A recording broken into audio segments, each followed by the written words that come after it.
YouTube? Welcome to another episode of Salty's Egg Balls. Today I'm going to be discussing about Super Bowl 54 and then specifically about the San Francisco 49ers. San Francisco, this is their first appearance in the Super Bowl since 2012, at the time when they had Jim Harbaugh and they had Trent Baalke as their GM. Obviously the 49ers decided to move on from that, and they brought in Kyle Shanahan and John Lynch, who have had an unbelievable relationship. Both of these guys joined 3 years ago. They both built this franchise from scratch, and look at them where they are now. They're in the Super Bowl now, and it has been awesome. A little background about John Lynch. So John Lynch is interesting. Like, John Lynch used to be a safety back in the 90s and early 2000s. So he used to play for the Denver Broncos, funny enough, under Kyle Shanahan's dad, Michael Shanahan. Managed to win the ring as well there. Played for the Bucks, won a ring. He became a Fox Sports analyst on TV, and then 3 years ago, given the head job, the job of being a general manager for the 49ers, and he has done unbelievably well. He's the one that hired Kyle Shanahan to become the head coach. Kyle Shanahan is another one who's had a very interesting career. He's only 42 years old. He's worked under his dad when he was the OC, when he was the head coach of Washington Redskins. He was the OC at that time with RG3. Washington decided to move on, and his dad obviously retired. He then became the OC of the Atlanta Falcons, and obviously back in 2017 they went all the way to the Super Bowl. Obviously, they were putting big numbers in that season and stuff. They didn't get the job done, unfortunately for them. They were leading that game. Was it 21-3? And then the Patriots came back and won the game. 34-28 it was. Yeah, 34-28. I remember. And and then he got a lot of criticism, Kyle Shanahan, that he never had a plan B on how to kind of like score more points against that Patriots defense that year in 2017. But this is his first coaching head role. He's finished the season 13-3. He's done very well. He's hired a very good defensive coordinator, Robert Saleh, he hasn't been talked a lot about. I feel like he's been one of those DCs that have been absolutely unbelievable. Not much has been said. What surprised me about Robert Saleh was he's never been even like questioned or asked about for him to take like a head coaching role in the NFL. But he's done an absolutely fantastic job for the 49ers. And again, his defense has been on point. And I think this is a good opportunity for these two to like really kind of shine, because they haven't really had much attention in the media as such, these two. And I feel like it'll be good for these two. They're both very young as well, to kind of get more of a name for themselves if they do win the Super Bowl.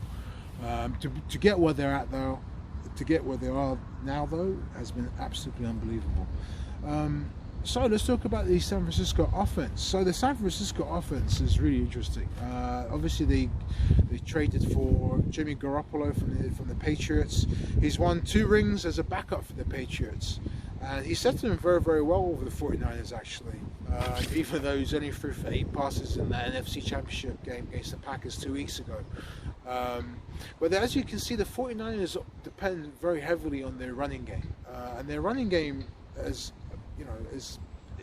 very efficient.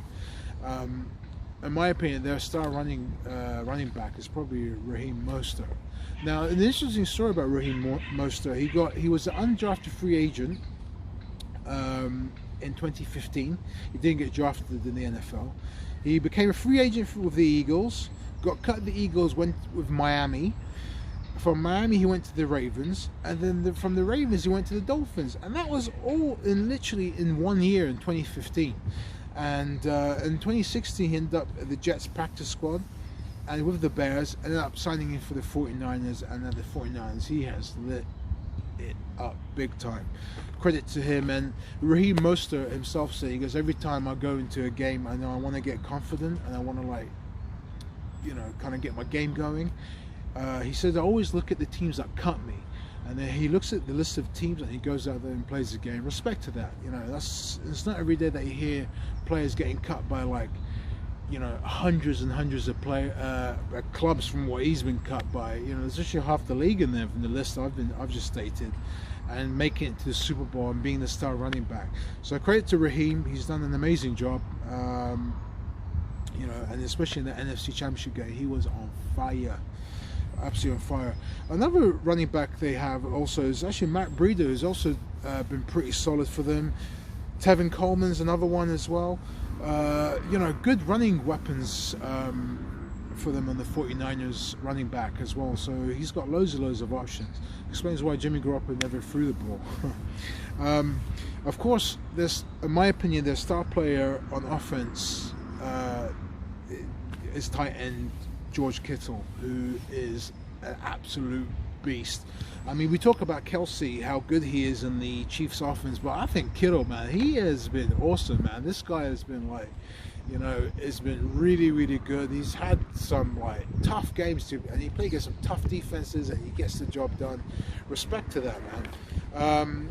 And of course you have, like, Deebo Samuel, Emmanuel Sanders that got signed from Denver during the regular season and he has been amazing. So the relationship Deebo Samuel and Emmanuel Sanders have had with quarterback Jimmy Garoppolo has been really well, and they've settled into Kyle Shanahan's offense very well.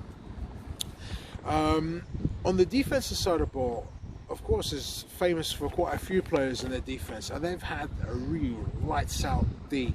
Richard Sherman, of course, was a veteran cornerback. He's spent literally most of his career at Seattle, winning a ring with Seattle as well. Made the cross. He got signed by conference rivals, divisional rivals, excuse me, to the 49ers. He's had a very good season. He settled in very well at the 49ers, and he's, you know, picked through quite a few balls. Obviously, Darrelle Revis was having that spat with him this past week about, you know, him just being like a zone coverage kind of cornerback, not a man-to-man.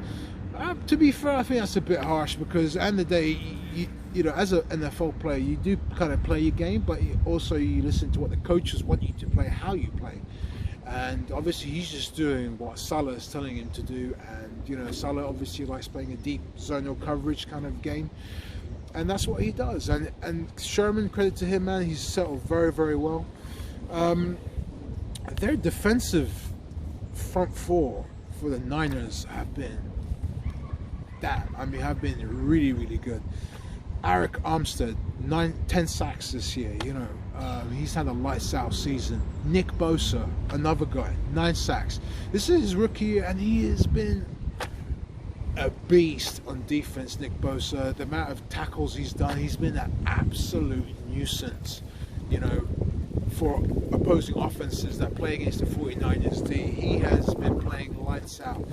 To me, he's my personal favorite player for the 49ers, and I think he's one of those key star players for the 49ers defense that will make things happen for you. He settled in very well again with the with Salah's scheme. Him, D Ford, Fred Warner as linebacker, DeForest Buckner, Solomon Thomas, Marcel Henry, who's the safety, you know, again, Marcel Harris, excuse me, have all settled very well into Salah's kind of like scheme of defensive schemes and plays and stuff. You know, K'Wan Williams, another player I haven't mentioned actually. K'Wan Williams, again, an amazing cornerback, defensive back, who works very well in that zonal coverage as well. But going back to, I just want to specify about Nick Bosa and Eric Armstead. I mean, they have been sacking like quarterbacks for fun this year, and the record doesn't lie. I think this is, I mean, probably one of the. I mean, he's probably the best defensive end, I think, in the NFL at the moment, along with J.J. Watt. But he's obviously not in the Super Bowl. But he has been amazing. This is his rookie year, and he's made it to the Super Bowl already. and he has been absolutely on fire. You know, I think the main strengths here for the 49ers, though, if I'm being entirely honest, is probably the defense. Their defense is just solid. I'll explain in an overview about my prediction, but I thought I'd give you my little intake about the strengths of the 49ers. And I have to say the weaknesses for the 49ers is probably if Jimmy Garoppolo is going to be more comfortable in the pocket. I think that if you look at Mahomes, he's a bit more comfortable in the pocket than Jimmy Garoppolo does. Jimmy Garoppolo tends to depend, in my opinion, more on his running game more than actual throwing the ball as wide receiver, because he gets a little bit hesitant in the pocket when there's pressure. You know, but I think saying that, I mean, you can't fault Jimmy Garoppolo what he's done. I'm maybe being a tad harsh here, but I think, you know, the strength of the 49ers, 100%. It's their defense, and you know, and if they are going to win this Super Bowl, it's going to come out from a lights-out performance from the D. So that's my intake on the 49ers. I hope you enjoyed the video. I'll be uploading my next video about my prediction about who's going to win Super Bowl 54. See you in the next one.